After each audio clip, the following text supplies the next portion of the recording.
Everyone wants to be healthy, but let's be real. Many of us have chronic issues we're dealing with.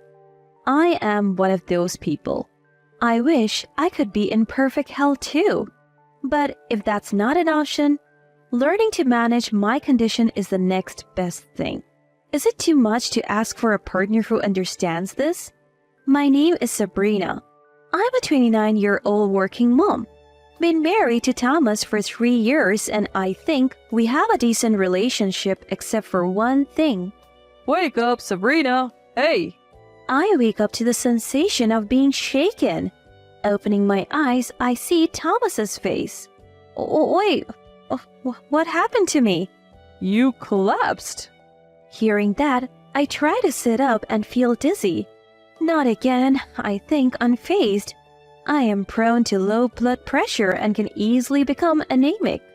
Even standing for too long while cooking can trigger it. So I'm extra careful when I'm cooking, but what was I doing? I think back and see a potato on the counter. Right, I was peeling potatoes.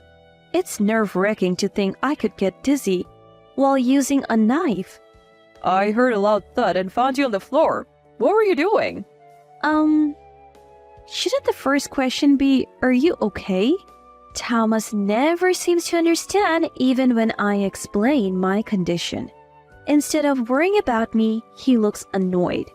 I'm not asking for him to freak out, but a little concern would be nice. Am I expecting too much? We married after dating at work. It wasn't a whirlwind romance, but there was definitely some passion. I wonder if this is what marriage is really like. You know, Thomas and I started dating because of my chronic condition. I collapsed at a Monday morning meeting when the boss was talking longer than usual. I felt dizzy and nauseous. That's when Thomas took care of me. Ever since we got married, he hasn't been doing that anymore, and then there's the way he just acted. If he calls it just a case of low blood sugar, I can't argue back. He hears anemia and condescendingly tells me to eat liver and get some iron. He doesn't get that anemia and low blood pressure aren't the same thing. I realized in our 3 year of marriage that explaining won't get me anywhere with him. At this point, I don't care if he's not concerned about me. What bothers me more is, I have lost my appetite. I'm going out to eat. But I'm cooking right now. Like I can eat anything made by someone who faints just peeling a potato. I feel worse than you do. See ya. Wait a sec. He left without listening to me. I was left sighing in front of the potatoes. It's always like this. He complains and leaves every time I collapse. And he doesn't come back for several hours. Today, he left just to eat out? How many hours will he be gone? Before I knew it, he didn't come back until morning. Was he really just eating out? I felt my anger growing. One day, Thomas approached me saying he had something to discuss. What is it? I'm thinking of going on a trip to Hawaii with my parents during the upcoming long weekend. Wow, that sounds wonderful. I was so delighted by Thomas's idea that I clapped my hands. Come to think of it, we haven't traveled since we got married. Sure, going with the in-laws means I have to be a bit careful, but we get along well enough. Beautiful blue oceans, wide sandy beaches. I wonder if I can still fit into last year's swimsuit. I'm already daydreaming about a tropical getaway. My mind was already in vacation mode when Thomas suddenly said, Hey, what are you misunderstanding here? I tilted my head in confusion. Misunderstanding what? We're going on that trip, just me and my parents. You're staying home. What? Why? I raised my voice, caught off guard by Thomas's unexpected words. I can't believe I'm being left behind. You do realize your own physical condition, right? If you stand for too long, you'll faint. We can't even enjoy browsing souvenirs. How could we enjoy a trip with you? I'm not that bad, you know, and that's really harsh, isn't it? Too much? I'm just telling it like it is. My parents said the same thing, so you're staying. You can't be serious. It's already decided. We have even booked the hotel for 3. Leaving me at a loss for words, Thomas walked out. While preparing dinner, I was left behind again. Thomas continued to go about his preparations, happily ignoring me.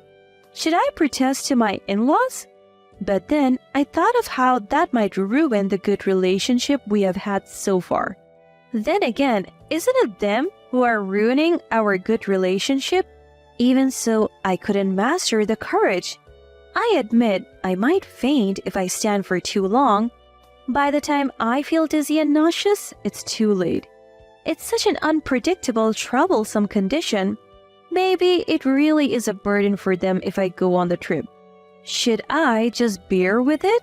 As I pondered, I blankly stared at the calendar on the wall just then. Uh-oh. I felt dizzy and nauseous. This can't be good, I thought, too late. As my vision faded, I hoped I wouldn't fall on something hard. And with that thought, I lost consciousness.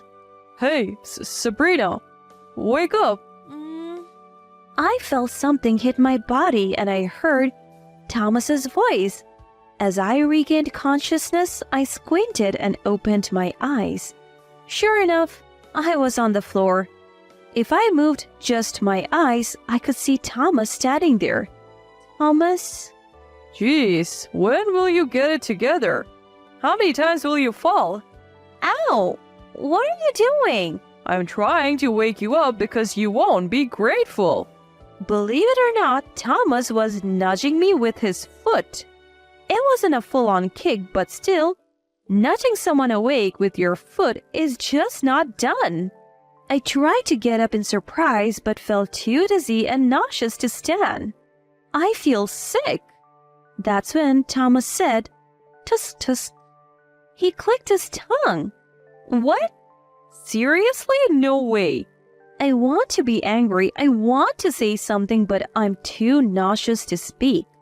And what does Thomas say to me? Hey, I'm heading out. Take care of the house, okay? Don't let it turn into a dump while I'm gone. Got it? Completely insensitive. What, you're leaving? I told you, I'm going to Hawaii with my parents. My flight soon. I'm out of here. Wait, at least help me get to bed. I'm feeling sick. Don't care. Stop whining over a little anemia. He's got plenty of time before his flight, right? He could at least help his collapsing wife get to bed. Ignoring my silent protest, Thomas really left. All I could do was watch him go stunned and left on the floor. Wow, that's pretty harsh. You're not mad? I am mad. That's why I'm venting. Next day, I'm venting to my colleague, Abigail. She's shocked and angry for me. Right, anyone would find this ridiculous. Somehow, recovering, I get myself up, but recalling Thomas's cold attitude, I quietly cry. It's not the first time. He's been horrible, but this is too much. Even my colleagues' comforting words don't heal my heart. What should I do? Then, that night, a phone call comes in. Drinking alone, irritated, I'm shocked to see the caller ID. It says, Michael. A call from Thomas's dad, who should be on vacation with him? Something happened to Thomas? I instantly sober up and answer, Hello? Sabrina, sorry to disturb you this late. I sense that my father-in-law sounds down. Is everything okay? Well, something's come up. What he says next leaves me even more shocked. Next day, my phone buzzes in the silence. It's Thomas. Hello? Hey, Sabrina, how's it going? Weather's great here. Life's good. Thanks for holding down the fort. I'm fuming. His enthusiasm just irritates me. On the other end of the phone, I bet Thomas is wearing a sarcastic smile. Look, I'm busy. What do you want? What's up with the sore voice? Mad about house sitting? I'll get you a souvenir to cheer you up. What do you want? I deeply sigh before responding. I told you I'm busy. I am at Eleanor's funeral. Call back later. What? There's a long pause before Thomas finally speaks. The irritation grew with each word from the clueless voice on the other end. So, I'm actually at Eleanor's funeral right now? What? Wait. Huh? That's right. I am at a funeral service. Surprising, isn't it? You're supposed to be in Hawaii with your parents, but here I am at Eleanor's funeral. Michael's even hosting the ceremony. Weird, isn't it? You're supposed to be in Hawaii with your parents. Quite strange, but it's the truth. So let's leave it at that. I hung up the phone and turned it off. The funeral went smoothly, and it was getting dark. Mom! What are you wearing? The family was eating delivered pizza when Thomas burst in, shouting. I couldn't help but react to his appearance. A shirt adorned with hibiscus flowers on a blue background.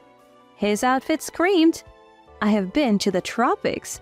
How could you come to your own mother's funeral dressed like that? Well, I came straight from the airport.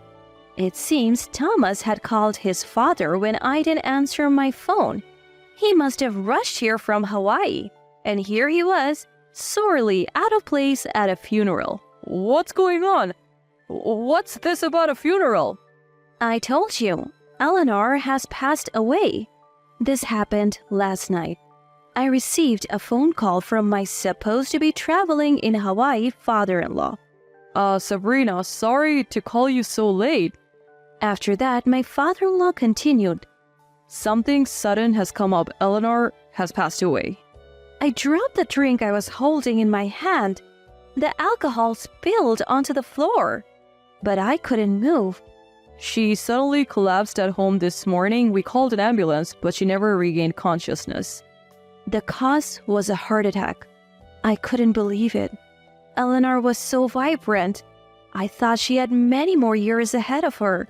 Unbelievable, especially since she was supposed to be on vacation with Thomas.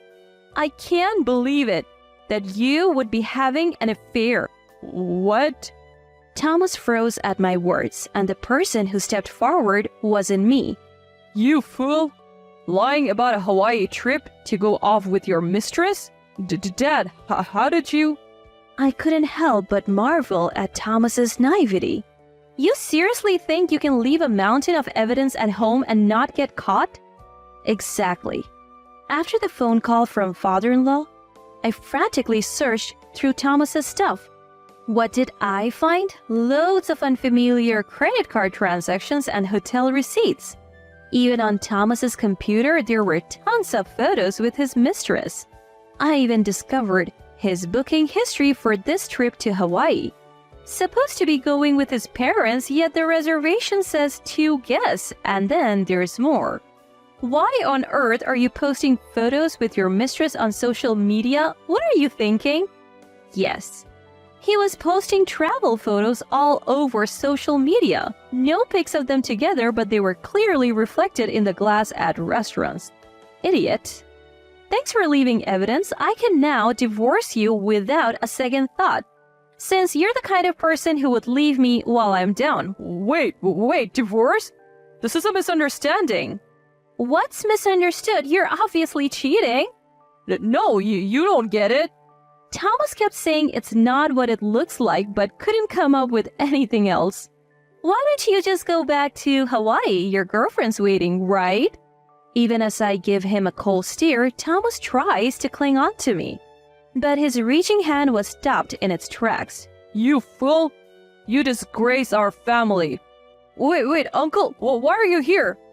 I ought to be here at Eleanor's funeral. The voice scolding him was my father-in-law's own brother, Thomas's uncle. That's when Thomas noticed, not just me and my father-in-law, but he was now surrounded by relatives. Wait, this is all a mistake. What's the mistake? Leaving your sick wife to go on a fling and lying that you're with your parents? Cornered by his uncle's spirit, Thomas couldn't respond. Then my father-in-law steps in. Thomas, I am ashamed to call you my son. consider our family ties severed, and you're fired from the family business. Turns out, Thomas worked for our family business. He couldn't hold a job anywhere else. Even at the workplace where he met me, he was fired for making too many mistakes. It was his uncle and my father-in-law who gave him a job. This is so unfair. Shut up. A guy who leaves his sick wife to have an affair has no right to talk. Pack your things and get out. But, There he was, wearing a ridiculous hibiscus shirt, panicking at a funeral. It's like a comedy sketch, but don't think it ends here. I delivered the final blow. Don't bother coming home. All your stuff is already sent to your parents' place with Michael's permission. what? Why would you do that? It's simple. Remember the apartment is in my name? I don't have the taste for keeping a cheater around.